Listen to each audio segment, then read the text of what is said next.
नमस्कार दोस्तों, welcome back to stock DNA the DNA of stock market. दोस्तों आज हम बात करेंगे 5 ऐसे स्टॉक्स के बारे में जो आप हमेशा बाई कर सकते हो। हमेशा मतलब लाइफ लॉन्ग बाई कर सकते हो। ये ऐसे स्टॉक्स है जो लगातार प्रॉफिट में ही चल रहा है, हर एक क्वार्टर में, हर एक साल में प्रॉफिट में ही चलता है। तो वो ऐसे स्टॉक्स जो आपके लाइफ लॉन्ग आपके साथी है।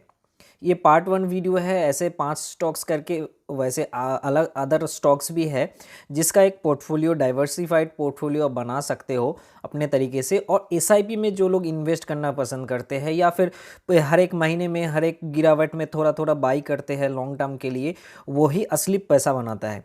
और वेल्थ क्रिएशन के लिए एसआईपी चाहे लाइफ लमसम चाहे इन्वेस्ट जो भी करे, तो उसमें करके अपना पोर्टफोलियो को ग्रो कर सकते हैं, उसके साथ साथ अपना वेल्थ भी क्रिएट कर सकते हैं। तो चलो चलते हैं, सबसे पहले जो देखते हैं ये 5 स्टॉक्स में से स्टॉक्स कौन से हैं। वीडियो को पूरा ज़रूर देखिएगा क्योंकि इससे आपका नॉलेज भी ग्रो होगा और आपका प्रॉफिट भी इंक्रीज़ होगा। तो दोस्तों सबसे पहला स्टॉक्स या फिर आप नंबर 5 भी कह सकते हो, वो है एचडीएफसी बैंक। देखो, बैंकिंग सेक्टर में जो स्टॉक्स अगर आप उसकी बात करते हो तो बैंकिंग सेक्टर तो इकोनॉमी का एक मेजर रोल प्ले करता है इकोनॉमी में।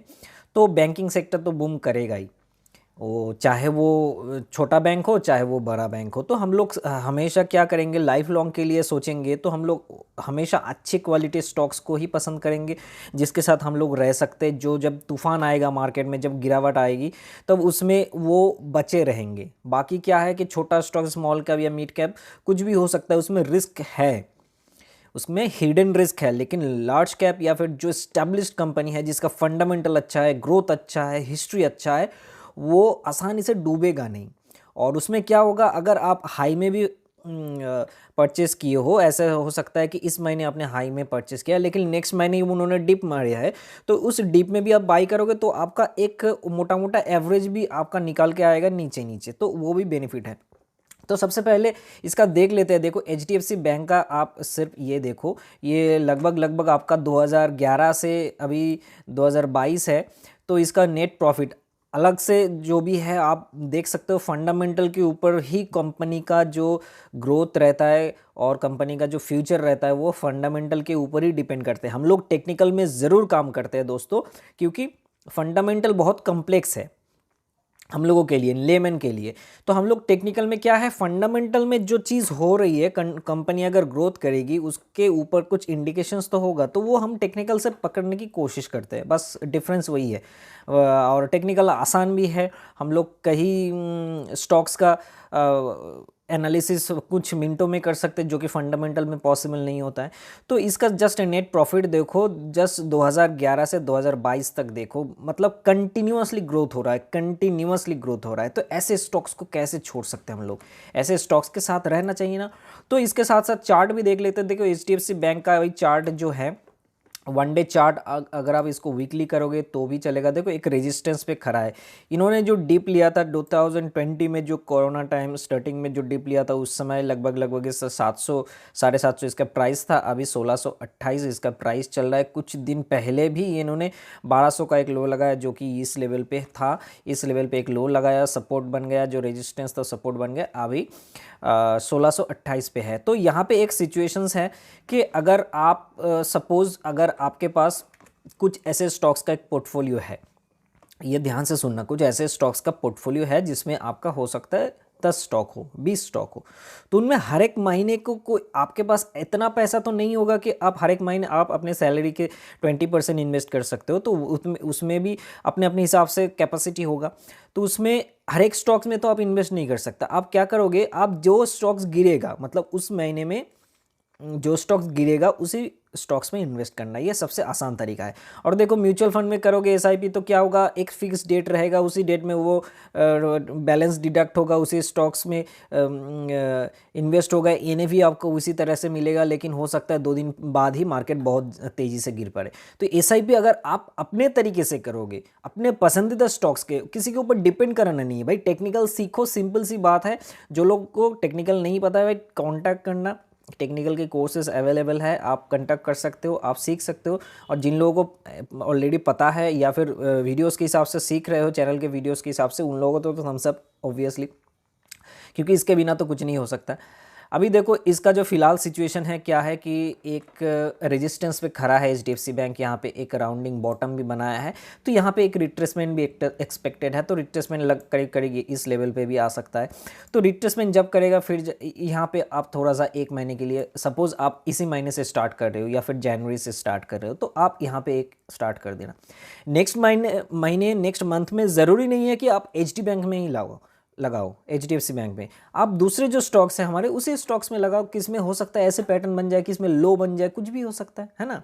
तो फिलहाल ये बहुत ही बढ़िया पैटर्न में है, रेजिस्टेंस पे है फिलहाल, तो रिट्रेसमेंट करने का पॉसिबिलिटी दिख रहा है, तो उसके बाद आप कर सकते हो।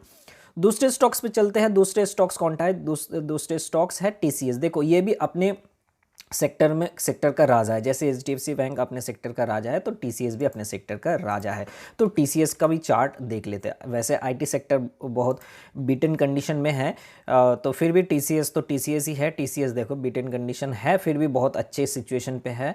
कोरोना के बाद जो जंप किया है उसका रिट्रेसमेंट चल रहा है बस। तो ऐसे रिट्रेसमेंट में ऐसे लेवल्स पे अगर आपको फिर से मिले तो बहुत ही बढ़िया, आप उसमें इनिशिएट कर सकते हो अपना लॉन्ग टर्म पोर्टफोलियो अपने के लिए और अपने फ्यूचर जनरेशन्स के लिए भी ये काम आ जाएगा दोस्तों। ये अगर आप होल्ड करते हो 10 साल 20 साल होल्ड करते हो, तो कुछ लोग कहेंगे कि 10 साल 20 साल होल्ड करेंगे उसका प्रॉफिट कैसे लेंगे। देखो प्रॉफिट तो आता रहेगा, प्रॉफिट बुकिंग भी होता रहेगा, डिविडेंड भी मिलता रहेगा, बहुत सारी सिचुएशन से ग्रोथ भी होता रहेगा। ऐसा नहीं है कि आपके पास सपोज 1000 क्वांटिटी बन गया, ऐसा नहीं है कि प्रॉफिट बुकिंग करते वक्त आपको कोई ज़रूरत है प्रॉफिट की।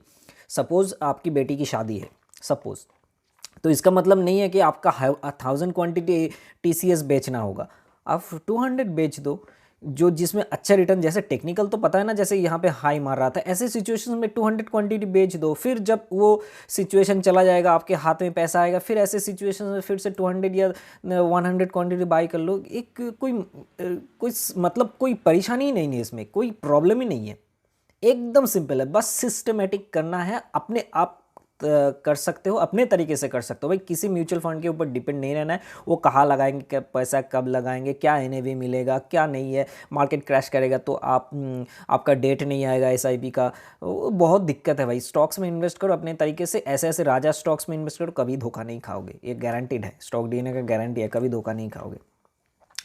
नेक्स्ट स्टॉक देख लेते हैं। नेक्स्ट स्टॉक है अपना डॉक्टर रेड्डी। देखो ये भी एक फार्मा सेक्टर से उठाया है और सब दिग्गज है। अच्छा टीसीएस का ये नहीं दिखाया, टीसीएस का भी आप देख लो। टीसीएस का नेट प्रॉफिट का जो माजरा है वो भी देख लो, कैसे कंटिन्यूअस ग्रोथ दे रहा है, कैसे कंटिन्यूअस ग्रोथ दे रहा है एकदम। उसके बाद क्या था आपका डॉक्टर रेड्डी का भी यहाँ पे देख लो। डॉक्टर रेड्डी क्या कर रहा है, नेट प्रॉफिट देखो कैसे इंक्रीज हो रहा है। बीच में छोटा मोटा एक बार हो सकता है, देखो एक यहाँ पे 1252 करोड़ के बाद 947, ये थोड़ा सा कम हुआ है, लेकिन अगले साल में क्या हुआ देखो, उसका डबल हो गया। तो ये है क्वालिटी स्टॉक्स का पावर। क्वालिटी स्टॉक्स अभी कैसे होता है कि क्वालिटी स्टॉक्स जब गिरता है उसी समय आपको बाई करना है, ये तो सिंपल है। और देखो यहाँ पे क्या सिचुएशन बन रहा है, डॉक्टर रेड्डी भी एक करेक्शन के मूड में है और अच्छे खासे सपोर्ट में भी है मेरे हिसाब से, हाँ बढ़िया सपोर्ट में भी है। आपको करीब करीब इसके नीचे भी मिल जाएगा आने वाले दिन में, नए साल में। अब मार्केट में करेक्शन तो लगभग हमेशा चलता है, ऐसा नहीं कि निफ्टी ऊपर जाए, बैंक निफ्टी ऊपर जाए तो हर एक स्टॉक ऊपर जाएगा, चाहे वो निफ्टी का हो या फिर ना हो। तो ऐसे अलग अलग सिचुएशन में, अलग अलग सिस्टम्स में, अलग अलग आपके सपोर्ट में या फिर कोई भी न्यूज़ ओरिएंटेड सिचुएशंस में भी डिप करता है मार्केट, तो ऐसे सिचुएशंस में भी आप इसको बाई कर सकते हो लाइफ लॉन्ग के लिए। नेक्स्ट स्टॉक को देख लेते हैं। नेक्स्ट स्टॉक है हमारा रिलायंस इंडस्ट्री का स्टॉक तो आप सब जानते हो, रिलायंस तो अपने आप में राजा ही है। निफ्टी में वेटेज, निफ्टी 50 में सबसे वेटेज ज़्यादा भी है। और उसके बाद क्या कहना, मोटा भाई तो है अपना स्टॉक मार्केट का। तो ये करीब करीब देखो, ये रेंज भी मैंने निकाल के रखा है। रिलायंस का थोड़ा सा प्रॉफिट बैलेंस देख लेते हैं, क्या है हाल इसका। प्रॉफिट बैलेंस का हाल देखिए आप, कहाँ से कहाँ पहुँच गया, 10 साल में कहाँ से कहाँ पहुँच गया। और कोरोना के टाइम से जो लोग इन्वेस्टेड हैं उन लोगों को पता है 700-800 का रेट था, अभी कहाँ पे है देखो 900 का रेंज मोटा मोटा एक था, तो अभी है 2550। और करीब करीब आपको इस रेंज में भी मिल सकता है 2250, और उसके नीचे वाले हिस्सा जो है 1850 1850 एंड ऊपर में 2250 ऐसे रेंज में तो आपको मिले तो सोने पे सुहागा। आप इसको ऐड कर सकते हो एसआईपी मोड में हर एक महीने में। आपका पोर्टफोलियो 5 स्टॉक्स नहीं होगा दोस्तों, ये पार्ट 1 वीडियो है। ऐसे वीडियो आएंगे इन फ्यूचर आपके लिए, क्वालिटी स्टॉक्स को ढूंढ ढूंढ के लाएंगे, ये तो मेरा वादा ही है। और जानते हो स्टॉक डीएनए में हमेशा प्रीमियम चीज़ डिलीवर्ड होता है, प्रीमियम नॉलेज डिलीवर होता है। नेक्स्ट स्टॉक को देख लेते हैं। नेक्स्ट स्टॉक है एफएमसीजी सेक्टर का राजा। देखो रिलायंस भी अपने सेक्टर का राजा, ये भी अपने सेक्टर का राजा, एफएमसीजी सेक्टर का राजा हिंदुस्तान यूनिलीवर। आप डेली जो आपका यूजेज है उसमें हिंदुस्तान यूनिलीवर का कोई ना कोई प्रोडक्ट रहता ही है दोस्तों, ये है पावर। और हिंदुस्तान यूनिलीवर कहाँ जाएगा भाग के? नीचे तो नहीं जाएगा, ऊपर जाएगा, सिंपल। और देखो इसका ग्रोथ देखो, आप मंथली इसका चार्ट अगर लगाए तो देखो ये ऊपर ही जा रहा है, ऊपर ही जा रहा है। तो आने वाले 10 साल में ऊपर ही जाएंगे भाई। इकोनॉमी तो ऐसा थोड़ी ना रहेगा, ये जैसे गवर्नमेंट डिसाइड करेगा ट्रिलियन ट्रिलियन इंक्रीज होता रहेगा। जैसे एक टाइम रहता था 10 रुपये का वैल्यूएशन, आज 50 रुपये का वैल्यूएशन इक्वल हो गया, तो इसका भी वैल्यूएशन इंक्रीज होगा। आप जैसे आपके सैलरी या फिर आपके इनकम 10 साल पहले इतना थोड़ी ना था, बहुत कम था, आज इंक्रीज़ हुआ है, 10 साल बाद भी और इंक्रीज़ हो जाएगा।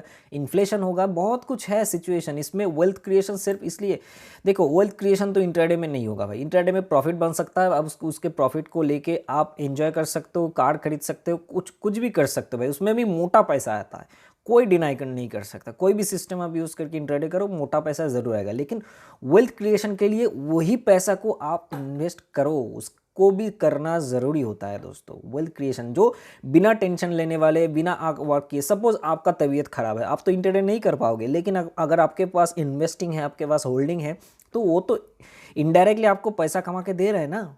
तो ये चीज़ को समझो। जैसे वॉरेन बफेट जी ने भी कहा, जब आप सोते रहते हो वहाँ पे भी आपका इंक्रीज होना चाहिए प्रॉफिट, वहाँ पे भी उनका इनकम जनरेट होना चाहिए। अब इंट्राडे में क्या होगा, अगर आप काम नहीं करोगे तो आपका प्रॉफिट जनरेट नहीं होगा, तो ये एक ड्रॉबैक है ना।